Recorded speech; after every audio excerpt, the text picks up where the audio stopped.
So how did it feel to suit up as Loki again? It was great. Yeah, I hadn't done it for a while.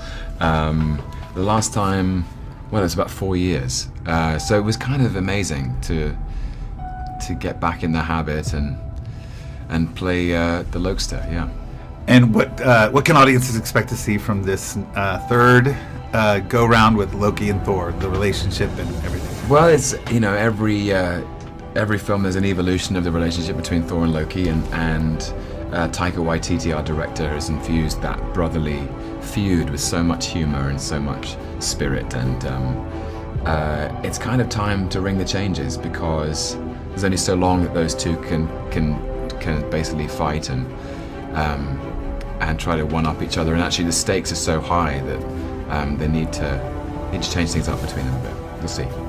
Tell us about Loki's blades and the training with that. Well, yeah, it's interesting. Loki, when I was first cast as Loki 8 years ago now, we decided that when Loki was in combat, he would have these sort of magical blades that he could make appear at any time.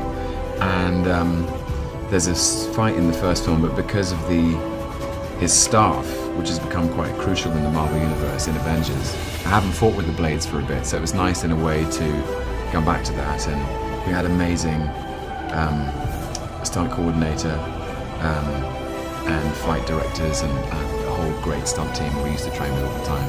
Ben, what's Ben's last name? I feel terrible for forgetting Ben's last name, but he was our stunt director. He was great, yeah. Good old Ben. Perfect. So Tessa, first go round. Yeah. First go round, first time MCU. How was it? Daunting? Easy? Good? No, I wouldn't say easy. I would say, these films present a world of challenges, but ones that I was really eager to tackle. Just the physicality and learning how to wield a sword and to gain muscle mass, and the challenges of working, on green screen and having to create this whole world, with imagination, all of that stuff. But, it's daunting, and that's why it's fun, I think, at least for me. What as an actor did you have to wrap yourself around to get that inner warrior spirit for Valkyrie?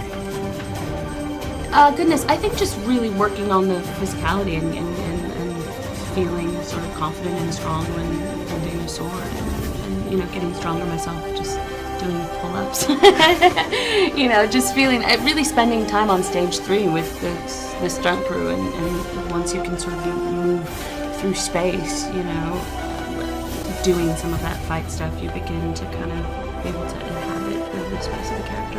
And then, of course, so much of the universe is created for you, just with costume and what's happening around you. So it's, you don't do it on your own. So playing such a strong female character in the Marvel Universe is always looked at as you're going to be a role model, you're going to be looked up to by little girls. Tell me what that feels like.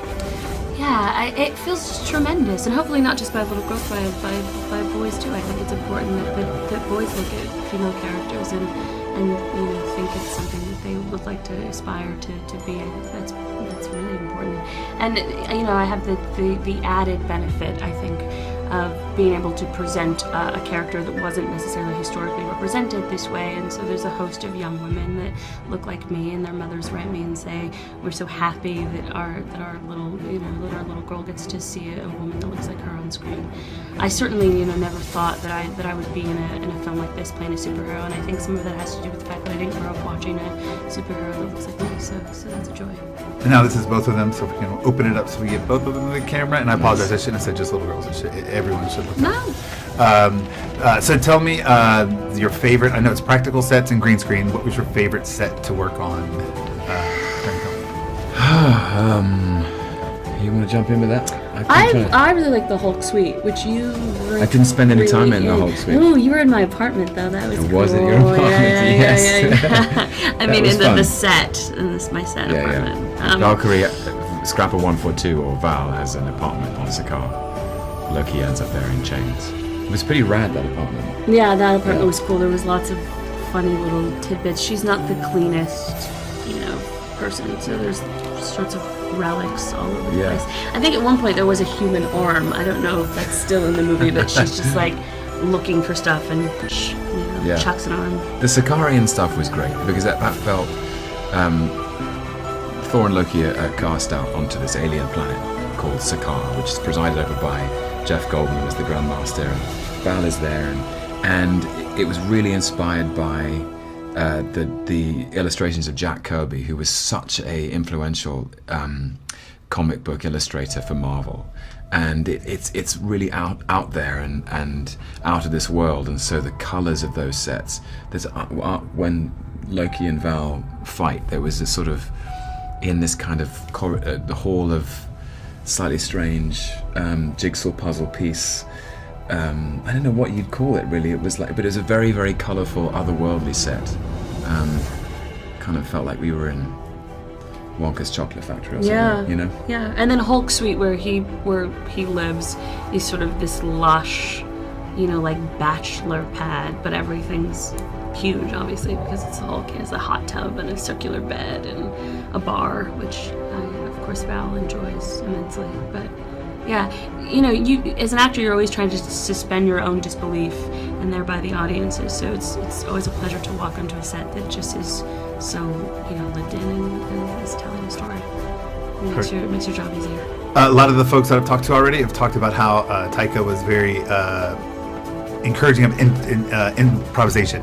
And there's going to be some stuff possibly on the cutting room floor that we see. Is there any insight to some fun stuff that happened on set that's... I think Taika's whole I think he's immaculate really at capturing the spontaneity of improvisation, and that's what he loves most about being a filmmaker, is understanding the structure of the story, inspiring his actors to understand it too, but then along the way to play with it, to see what comes up in the moment, because really that's the magic. If you can capture things that characters would say as they think it for the first time, I think it always comes off as fresher than anything that was ever scripted, and that specifically works with his comedy. It's such a fun film. It's so funny. Every character is funny in a way, and so it made the set feel very light, which is lovely. Everyone's playing the game with everybody. One word answers for Taika. How is it working with Taika? Hilarious. Goofy. Last question is, would you each hope that people walk away from the theater after seeing this film? I hope that people have a great time. It is so entertaining, and that's all Taika, and Chris and Tessa. But it's so colourful and feels like it's something very true to Marvel and also to the characters, and it's epic. It's just a great time. I hope people enjoy it.